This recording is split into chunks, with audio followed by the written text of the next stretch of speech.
আমাদের মগ ওরা এই ভাজা করেও খায় আর চালের গুঁড়া করেও খায়। এক টুকরা পেঁয়াজ দিয়ে দিই। আমি লম্বা লম্বা করে রেখেছি, আপনারা চাইলে ছোট ছোট করতে পারেন। সিদ্ধ করে জল ছেড়ে রেখেছিলাম।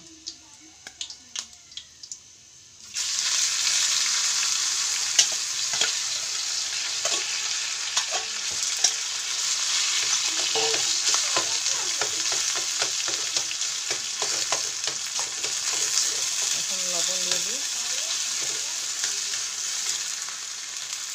লবণ আন্দাজ মতন,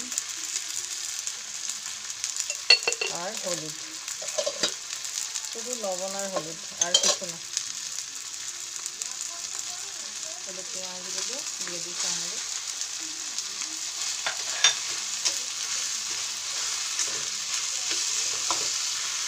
ভালোভাবে পেঁয়াজগুলো মিক্স করে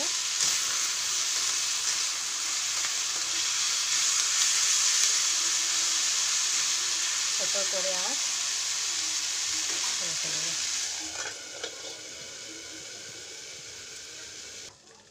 আপনারা কিছুক্ষণ পর বুঝতে পারেন, ছোট করে আঁচ করে বানাবেন, নাহলে নিচের দিকে লেগে যায়। আপনারা চাইলে টক দিতে পারেন, লেবু রস, আমি টক দেবো না।